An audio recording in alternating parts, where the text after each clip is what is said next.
நில்லு. வாங்க மாமி. எங்க அவசரமா போயிட்டு இருக்க? ஆபீஸ்க்கு தான். எப்படி இருக்கீங்க? நல்லா இருக்கேன். நீங்க வீட்டுக்கு வரும்போதெல்லாம் நான் வீட்ல இருக்கிறது இல்ல, ஆபீஸ்க்கு போயிடுறேன். எங்க மாமி காலையில 10 மணிக்கு போனா 6:30க்கு தான் வரேன். அதான். சரி, காம்பவுண்ட்ல இருக்கவால எப்படி இருக்கா? பார்த்து ரொம்ப நாள் ஆச்சு. வந்து பார்க்கணும்னு நினைச்சாலும் எங்க, ஒருத்தங்க டி நகர்ல இருக்காங்க, இன்னொருத்தங்க அடையாறுல. யாரு முதல்ல பாக்குறதுனே தெரியல. ஏவுமா, காம்பவுண்ட்ல இருக்க மத்தவாளும் நானும் ஒண்ணா உனக்கு? ஐயோ, நான் அப்படி சொல்லல மாமி.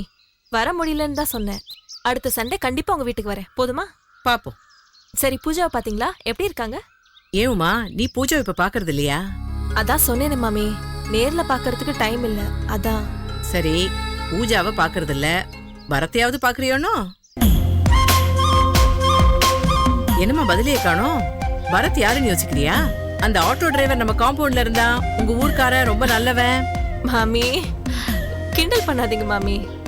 உங்ககிட்ட இதுக்கு போய் சொல்லணும். டெய்லி போன்ல பேசிக்கிறோம்.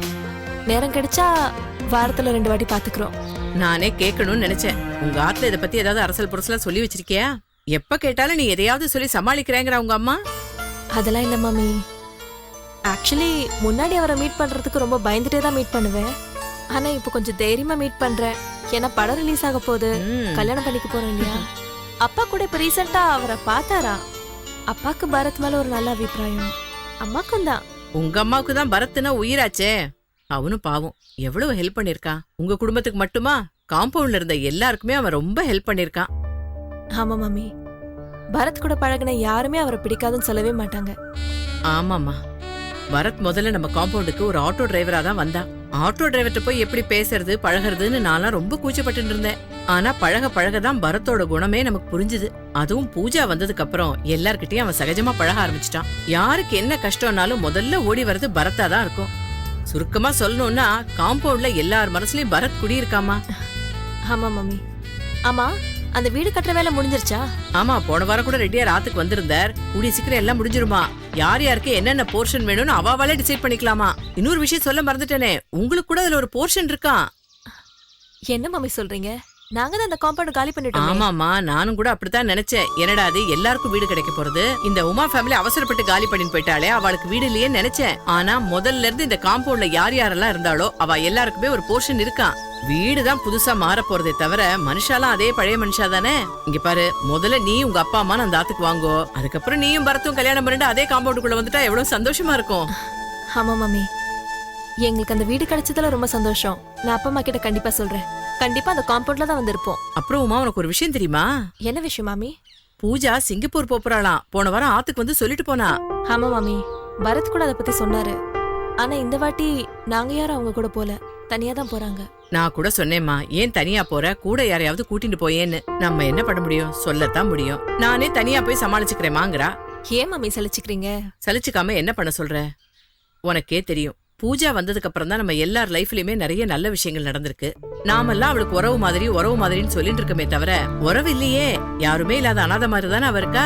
அவளுக்கு வாழ்க்கையில ஒரு நல்லது நடக்கணும்னு அவளும் நினைக்க மாட்டேங்கிறா. நம்ம நினைச்சா அதையும் ஒத்துக்க மாட்டேங்கிறா. என்ன பண்ண சொல்ற? மாமி, நீங்க நினைக்கிற மாதிரி பூஜா ஒரு சராசரி பொண்ணு இல்ல. அவங்களுக்கு எப்ப எது பண்ணணும்னு தெரியும் மாமி. கண்டிப்பா அவங்க நல்ல முடிவாதான் எடுப்பாங்க. அவங்களுக்கு நல்ல வாழ்க்கை அமையும், நீங்க கவலைப்படாதீங்க. உங்களை மாதிரி நல்லவங்களோட ஆசீர்வாதமும் அந்த கடவுளோட அருளும் இருக்கும்போது என்ன கவலை, சரிங்களா? சரி சரி, நான் கிளம்புறேன். எங்க ஆத்துக்கார் வந்துருவார், நேரம் ஆயிடுது. எத்தனை பிரச்சனை வந்தாலும் உங்க ஆத்துக்கார மட்டும் விட்டு கொடுத்துறாதீங்க. உனக்கு கல்யாணம் ஆனதுக்கு அப்புறம் நீ என்ன பண்ண போறேன்னு பாக்க தானே போறேன். வரேன் என்ன, வரத்தை பார்த்தா விசாரிச்சேன்னு சொல்லு. கண்டிப்பா பாத்து போ.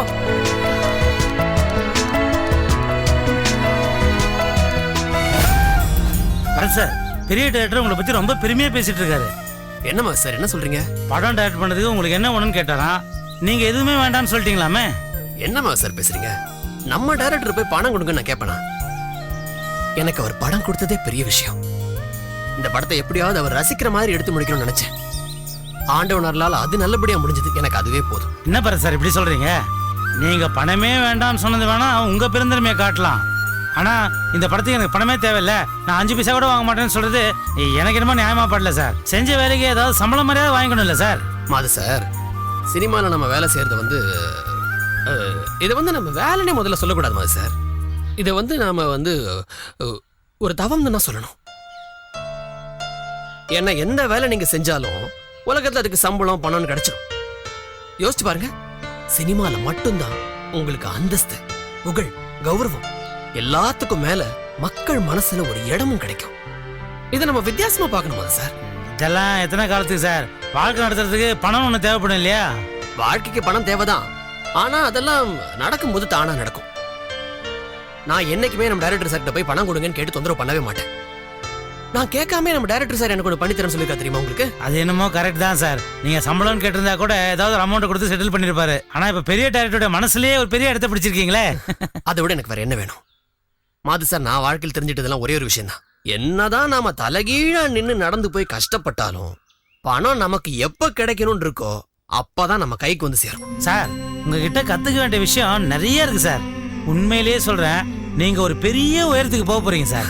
என்ன திடீர்னு பேச்சு வேற ஒரு மாதிரி போகுது? இல்ல சார், நானும் சராசரி மனுஷங்க மாதிரி பணத்து பின்னால ஓடிட்டு இருந்தவன் தான். ஆனா உங்க கூட பழக ஆரம்பிச்சதுல கொஞ்சம் கொஞ்சமா அந்த ஆசை போய், அதுவும் இன்னைக்கு நீங்க பேசினதை கேட்டதுல இருந்து சுத்தமா பணத்தாசே இல்லாதவனா ஆயிட்டேன். மாது சார், உங்களுக்கு ஒண்ணு தெரியுமா? நம்ம டைரக்டர் சார் எங்க ஊர்ல இருக்க என்னோட பூர்வீக வீட்டை மறுபடியும் கட்டித்தரேன்னு சொல்லியிருக்காரு. அவரு சூப்பர் சார். அவரு இவ்வளவு ஏன் சார், இந்த படம் ஹிட்டாவும் தெரிஞ்சுக்கிட்டு அவன் போட்டி போட்டுக்கிட்டு அவங்க அடுத்த படத்தை நீங்க தான் டைரக்ட் பண்ணணும், 25 லட்சம் தரேன், 50 லட்சம் தரேன்னு கியூல நிக்கிறானுங்க. நீங்க அவங்க எல்லாரையும் உதாசீனப்படுத்திட்டு நான் பெரிய டைரக்டர் தான் படம் பண்ணுவேன்னு கான்பிடென்ட்டா சொல்றீங்களே, அதுக்கெல்லாம் ஒரு பெரிய மனசு வேணும் சார். மாது சார், நம்ம அடுத்த படத்துக்கு டைம் எடுத்துட்டு கொஞ்சம் பொறுமையா பண்ணலான்னு இருக்கேன். ஏன்னா எப்பவுமே ஒரு புது டைரக்டரோட படத்தை ஜனங்க பெருசா எதிர்பார்க்க மாட்டாங்க. ஆனா அந்த படம் சக்சஸ் ஆயிடுச்சுன்னு வச்சுக்கோங்க, அடுத்த படத்துக்கு ரொம்ப எதிர்பார்ப்போட காத்துட்டு இருப்பாங்க. அதனால ஜனங்களோட எதிர்பார்ப்பை பூர்த்தி செய்யற மாதிரி நம்ம அடுத்த படம் இருக்கணும். கரெக்டா சொன்னீங்க சார். நிறைய டைம் எடுத்துக்கோங்க, நல்லா டிஸ்கஸ் பண்ணுங்க. இந்த படம் மாதிரி அடுத்த படத்தையும் நல்லா பிரமாதமா பண்ணுங்க. அப்புறம் உங்ககிட்ட ஒரு பர்சனல் விஷயம், உங்களுக்கு ஞாபகம் இருக்குமா இருக்காதான்னு தெரியல. உங்க படம் ரிலீஸ் ஆன உடனே உங்க மனசுல இருக்கிற பொண்ணு யாருன்னு என்கிட்ட சொல்றேன்னு சொன்னீங்க. அது மட்டும் இல்ல, அதுக்குள்ள நம்ம காம்பவுண்டையும் கட்டி முடிச்சிருவாங்க. உங்க மனசுல இருக்கிற அந்த பொண்ணு யாருன்னு தெரிஞ்சிருச்சுன்னா கல்யாணத்தை நம்ம கட்டுற புது வீட்லயே ஜாம் ஜாம் நடத்தலான்னு ஒரு ஆசை. அப்படி பண்ணிட்டோம்னு வச்சுங்களேன், உங்களுக்கு ஒரு புது வாழ்க்கை, புதிய கலைத்துறை பயணம், இது மாதிரி அப்படியே லைஃப் எப்பவுமே ஜாம் ஜாம்னு போய்கிட்டே இருக்கும் சார். என்ன சொல்றீங்க? சரி, படம் ரிலீஸ் ஆன உடனே என் மனசுல இருக்கிற பொண்ணு யாருன்னு உங்களுக்கு சொல்ற போதும். ஓகே சார், போலாம். விட மாட்டேங்கிறீங்களே நீங்க. உமா, நமக்கு வாழ்க்கையில சந்தோஷமான தருணங்கள்னு பார்த்தா ரொம்ப கொஞ்சமா தான் இருக்கும்.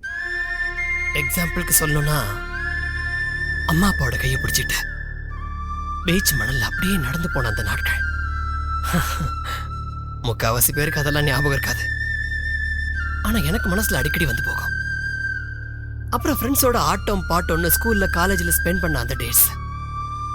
அப்புறம் கொஞ்சம் பொறுப்பு வந்த பிறகு நம்ம குடும்பத்துக்கு நம்ம ஏதாவது பண்ணி அதனால நம்ம குடும்பத்துல இருக்கிறவங்க சந்தோஷப்படுறத பார்த்து நாம சந்தோஷப்படுற அந்த நாட்கள்.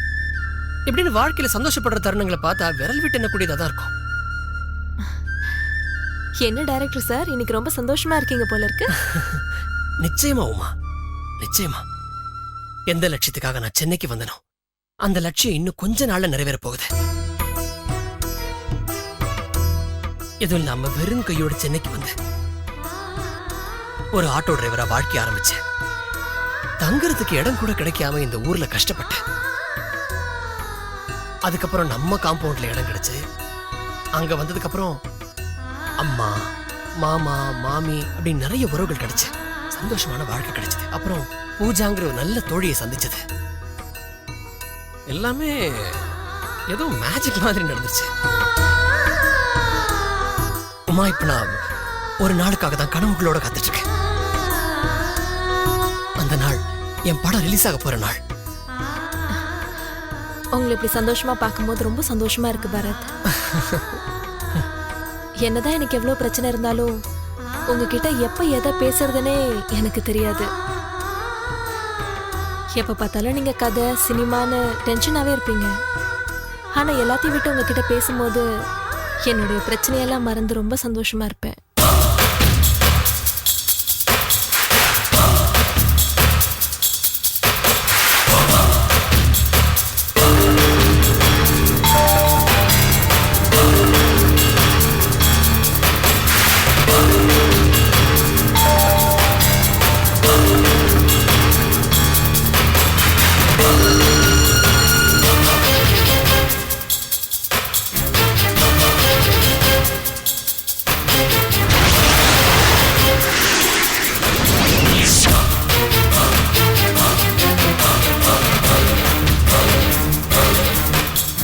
கால் யூ பேக்.